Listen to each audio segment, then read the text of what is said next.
Now, I know that Game Week 8 isn't even over yet, but if you know me, you know that doesn't stop me making some FPL content. And in this video, we're going to talk about players to buy and avoid ahead of Game Week 9.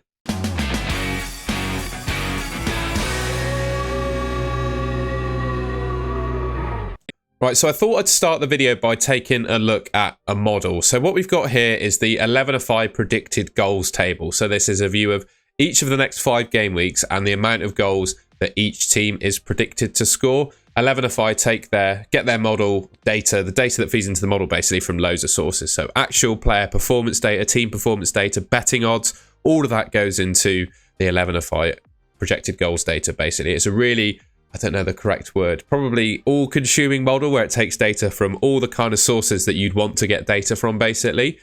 So the top team for projected goals over the next 5 game weeks is Man City, and that's heavily, well, I'd say, built up by Game Week 9, basically. Match day 9, as you can see there. They've got Southampton, 3.28 predicted goals in that game. In second place, we've got Liverpool, not predicted to do so well in match day 9. I think they've got Arsenal away, so, well, they do have Arsenal away. That's obviously, Arsenal, over the last 2 seasons, have conceded the fewest goals in the league, so obviously, naturally, they're going to be predicted to score a few less goals than normal. But beyond that, match day 10, 11, 12, looking really good. Spurs, looking really good. Arsenal, looking pretty solid.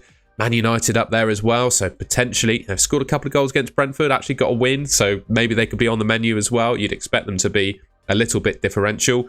Before Game Week 9 began, before Game Week 8 began, Chelsea were the top scorers in the league. So you can't rule out some of the Chelsea attackers. Thinking obviously Cole Palmer, Nicholas Jackson. You know, they're all decent options. You've got Newcastle, Brentford, Brighton, and Villa making up the top 10. And then in terms of teams to avoid, you've got the bottom teams being, well, West Ham. They're not looking all that clever this season so far. Everton, Wolves, Leicester, Ipswich, Southampton. Just to give you an idea of maybe some of the attackers you should avoid. However, I think there are still players from those teams that I'd be looking to buy, and I've actually got one that I'll talk about in this video. Now, it's quite obvious, basically, looking at those projected goals, right? A lot of the top teams, as we know them, are projected to score the most goals, so there's no real surprise in that data. However, one of the key bits I would pull out is the Spurs attack. What we've got here is their projected goals over the next 5 game weeks and a view of their fixtures for, well, the next sort of 7 or 8 games. The only fixture there that I think Spurs have it tough in is Man City. And historically, maybe not so much under Ange and the new kind of style of football they're playing, but historically, Spurs do seem to do well against Man City, particularly when they play on the counter-attack, and they do have a really good counter-attack inside when they want to. So even match day 12 against Man City, game week 12, whatever you want to say, I still think they could be really good. Palace, Villa, Ipswich. Can't tell me those are 3 of the best defences in the league, right? Aston Villa have only kept 1 Premier League clean sheet in an entire calendar year, and obviously that was against Man United. And after Man City, they got Fulham, Bournemouth, Chelsea and Southampton. I suggest those are kind of all games that Spurs could genuinely score in. So looking at their attackers, I think there are 5 options that you could genuinely pick, with kind of Richarlison waiting in the wings for a start as well. Got Son, Solanke, Brennan Johnson, Kulusevski and Maddison. And I've got picked out their stats here. For me, I would say if money was no object and I had to pick 3 favourites, I'd probably go for the 3 most expensive in Son, Solanke and Maddison. Son is obviously kind of still that talismanic figure for Spurs. And historically, Son is a player that always outperforms his underlying numbers. So seeing his goals and assists being higher than his actual expected goal involvements total, I wouldn't be too concerned about that. If you look at his data season on season, he's such an elite finisher that he always outperforms his XG data. So yeah, I wouldn't worry about his numbers being a bit inflated. That's just what Son does. He's obviously the Spurs talisman. You know, they're good fixtures coming up, been playing really well from an attacking perspective. You know, he's obviously going to be a good option. I actually think 9.8 million, now he's gone down in price a little bit, is really good value. I do really like Solanke. He's in my team. Feel really unlucky that, you know, they scored 4 goals in Game Week 8, but he didn't get involved in any of them. 3 returns from 6 starts, 3.5 XG, 0.7 expected goal involvements per 90. You can see here he's second place on this list for that stat. Has he come good yet? Probably not, but I do think across the season, with the positions that he's getting into, the underlying data that he's putting up, I still think he's going to come good. Johnson and Kulusevski are very decent options. I would just be cautious, a little bit cautious about them. I do think that they're probably nailed on to start at the moment, but just with Werner, I don't think Werner, I don't know how to pronounce it properly. I don't think he's necessarily nailed on to start, but he is kind of waiting in the wings along with Richarlison. And I do think Richarlison, he could come in for one of these guys potentially. I don't know quite how he's going to fit in, but I would say Johnson and Kulusevski are probably the two bigger minutes risk of these five. Although at the moment, it does look like all five of these are pretty much nailed on. So I just bear that in mind with those two. And they are kind of putting up the lowest XGI per 90 on the list, barring obviously Son, who's still putting up some really good numbers.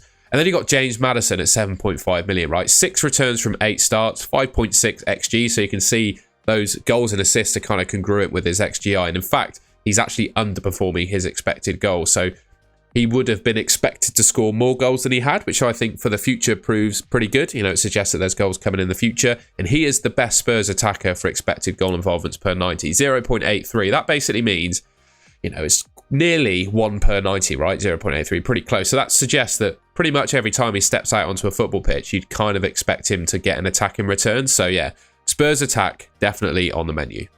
Some may agree, some may disagree, some may say I'm scraping the barrel for content with this guy, but ultimately, when I looked at those projected goals, right, there's nothing there that screams obvious players, you know, that not many people are thinking about. That it's just the obvious players for me that are coming top of this predicted goals list, right? You know all the good teams that are going to score goals, and you kind of know the best assets from those teams. So I'm not going to be able to tell you a great, you know, I don't want to make a video just saying buy Salah, buy Saka, etc., because it's kind of obvious. Well, buy Saka is obviously missing game week 8. But one player I have liked the look of in recent games that is kind of going under the radar is Buonanotte. I'm pretty sure that's how you pronounce it, of Leicester, obviously. Come from Brighton. I'm pretty sure he's just on loan. But he has put up some really good numbers in his recent games. And, you know, comparing him to Spurs attackers, right? 5 million Buonanotte compared to Brennan Johnson and Kulusevski, and Son, who are arguably, you know, really good assets in FPL. The expected returns per 90 he's putting up are better than Son, better than Kulusevski, and just in and around what Brennan Johnson's putting up. And he's 5 million in playing for Leicester. So I think he could be a decent option. And the fixtures he's got coming up, right, are definitely not the worst. Nottingham Forest, Ipswich and Man United. Forest are pretty good defensively, don't get me wrong, but they're not by far and away the best team or anything like that. Then they got Ipswich and Man United, who are definitely not the best teams defensively, right? So not a horrendous set of upcoming fixtures. You know, he's put up good numbers, 5 returns from 5 starts so far for 5 million. You know, Leicester are obviously poor defensively, shipping a load of goals, but they haven't struggled to score goals. And yeah, you know, a bit under the radar, a bit of a rogue shout, but I do think Buonanotte could prove to be a good asset. If you remember back to the predicted goals table, Man United were 5th on the table, and they have definitely not had the best start to the league. They did win, of course, in game week 8 against Brentford. And I would say the best asset from Man United is Bruno Fernandes, right? If you can afford Bruno Fernandes, he, for me, is the best Man United asset. But outside of that, I do think Garnacho could be a decent shout as well. They've got pretty decent upcoming fixtures. West Ham, Chelsea, Leicester, and then they do get better from that as well. He started the last 4 league games for United, played 90 minutes each time. You know, I think outside of Bruno Fernandes, he's probably Ten Hag's favourite attacker. You know, I think he's favoured over Rashford, for example. And yeah, they do have decent fixtures coming up. For me, he's also, in my opinion, the best attacker outside of Garnacho, Bruno as well. Garnacho is the best Man United attacker outside of Bruno, is what I'm trying to say there. 5 starts, 3 attacking returns, 0.57 expected returns per 90 is really decent. And I think 6.2 million is a pretty decent price as well. You know, I think he's pretty much nailed on to play for Man United. You know, every time I watch Garnacho play, borrowing the odd one game here or there, because he's still a young player, right? He always makes an impact, looks bright, lively, and really good. And I think there's some goals in those upcoming fixtures. So you might hate me for saying Man United players, because obviously they've not had a great start to the season, but I do think Garnacho at 6.2 million could be a decent option. Now, I wanted to use clean sheet odds data as well to give you a rough idea, potentially, of defenders to be looking to target. But the main story I'm getting from this defensive data, right, is there are not a whole lot of high clean sheet chances coming up. There are only a couple of occasions where a team over the next 5 game weeks has a projected more than 50% to keep a clean sheet, which I think is pretty poor, to be honest. That's when they're more likely than not to keep a clean sheet according to the projections, right? And you can see there are only 2 occasions. Man City against Southampton in match day 9, and Arsenal, I can't remember who they're playing, but Arsenal in match day 12, right? After that, there's not a whole lot of clean sheet odds or high clean sheet odds. And that would suggest to me, is it really worth owning premium defenders if the clean sheet odds are looking like that? just a question to pose, I guess. Or maybe we should be looking to buy the cheaper defenders from the teams that rank relatively high on here. For example, Forest, Everton, Fulham.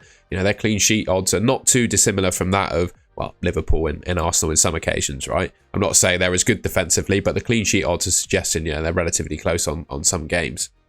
Could we be looking to save on defenders and potentially picking more premium midfielders and forwards? Just a point to make. I mentioned at the start of the video, another team I wanted to talk about here defensively. I mentioned at the start of the video that the Spurs attack is definitely something to target. However, I would definitely say the Spurs defence is one to avoid. They just look hopeless, still hopeless defensively, where they're going to ship a load of goals. I think they're going to do well in the league this season just because they'll outscore their opponents. But from a defensive perspective, they're not looking all that good at all. And I would say the same with Brentford as well. Brentford have got a fantastic set of fixtures coming up. You know, they've had a great run for the last 2 or 3 games. Or maybe that Man United one's probably not a great fixture they've just had. And they've got decent fixtures coming up, but they just keep shipping goals. So whilst they rank still highly for clean sheet odds based on the quality of their fixtures, they just keep conceding goals. So for me, I'm not a massive fan of Brentford. I really actually don't mind Nottingham Forest and Everton defensively, particularly considering, you know, they've got some really good value assets in there. I've mentioned him in a couple of videos, but I do think Milenkovic of Nottingham Forest could be a good option. And he's cheap enough, right, when the games get tough in 11 and 12, where you could potentially bench him. And also from Everton, Mikalenko is looking good value. And they kept a clean sheet against Ipswich, of course. And I also think Pickford could be good as well. I look at FPL goalkeepers, right, and the ones that I think are the best are ones that keep like an average amount of clean sheets, 9, 10 clean sheets in a season, but consistently make a good amount of saves. And you've got the other extreme, like for example, a goalkeeper that will keep a load of clean sheets, but not necessarily make that many saves, or a goalkeeper that makes loads of saves and doesn't keep any clean sheets. But I think Pickford is kind of a good balance there. And Everton in particular, Sean Dyche plays like a relatively defensive style of football, right, as we know. I think Pickford could be a really good goalkeeper shout, as actually do I believe that Onana of Man United will be too. You know, I think both teams keep an average amount of clean sheets and concede a fair few shots to give their goalkeepers a chance to make a good amount of saves. So, yeah, just something to bear in mind there. Looking at some of the bottom teams, Aston Villa in 15th, you know, 28% to keep a clean sheet in match day 9, and then 12 and 9, 32 and 12 again. So they're not looking all that great. So maybe if you're on an Aston Villa defender, I'd maybe reconsider doing that. Any other teams to note? Chelsea. Don't think many people would be loaded up on Chelsea defenders, to be fair.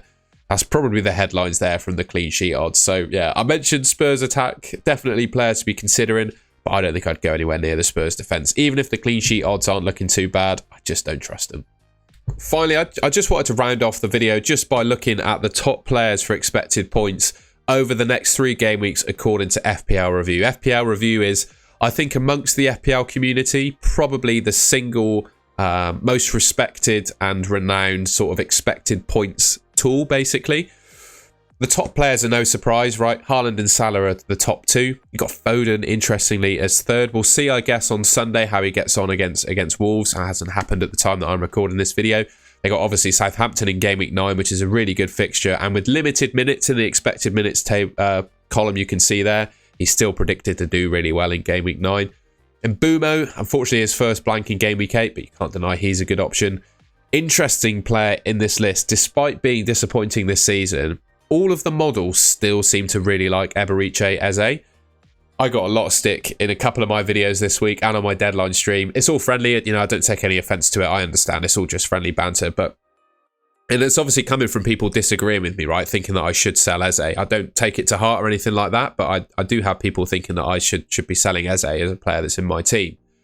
But I still think Eze is going to be a good asset this season. And I look at the 7 million and below price point, and I just don't see a better option than Eze. So if you're looking for a midfielder around that price category, for example, yeah, a lot of people have sold him. He's going down in price, but I still think he's a good option. You know, thinking logically, comparing him to someone like Brennan Johnson, for example, who I think is probably the next best thing.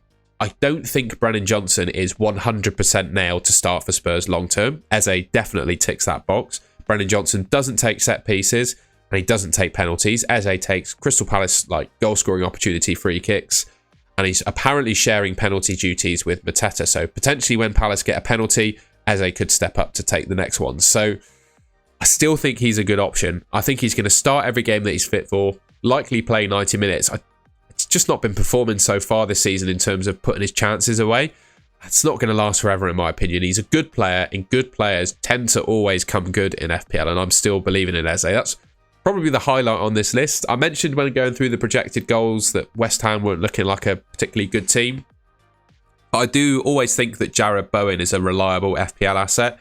He's such a good player, in my opinion, that he's always going to score goals. And the good thing about Bowen, again, similar to what I said about Eze, although he's not on set pieces and penalties, he's just nailed on to play every game and likely plays 90 minutes. So you know he's as safe as houses when it comes to starting. And I always, whenever I watch West Ham play, despite how bad they look in some of the games I've watched, Jared Bowen always seems to get goal-scoring chances. So yeah, I can't deny he's a good option. And then we've got a little comparison, I guess. The big comparison that people are probably making at the moment is between Palmer and Saka and which one to go for. Well, the FPL review points total speaks and Palmer comes out on top. And also, interestingly, I think this model assumes that Saka will be fit for Game Week 9, which I think he will be. It also has Son ahead of Saka in terms of expected points over the next 3. So that's something a bit interesting to look at as well. Other than that, I don't think there are any real surprises or major headlines. Only other one is that the second best forward in the game for expected points for the next 3 is Solanke as well. So, you know, in my mind, that could be someone like Watkins, but the FPL review expected points total has Solanke as the second best forward behind Haaland. That's probably all the headlines there from that expected points data. And hopefully that's a decent, you know, little video to get your juices flowing, I suppose, for Game Week 9. All right, and that's the end of the video. I hope you enjoyed that and found it useful. If you did, please leave me a like rating. I don't think, you know, there is a whole lot of new, interesting data to really get stuck into for Game Week 9. So forgive me if this video was a little bit, you know, no real surprises mentioned there. I tried to chuck Buonanotte and Garnacho in there because I do think they're decent options and might not necessarily already being looked at. But other than that, it does look like for the next few game weeks, those sort of tried and trusted players in good teams kind of looking the way to go. That's just my opinion, though. You might disagree. Let me know in the comments if you do. Please leave me a like rating if you enjoyed the video, and if you want to see more content from me and aren't already, you can subscribe to the Golden Goal channel, which should be just there on your screen. Thank you very much for watching, and I will catch you in my next video.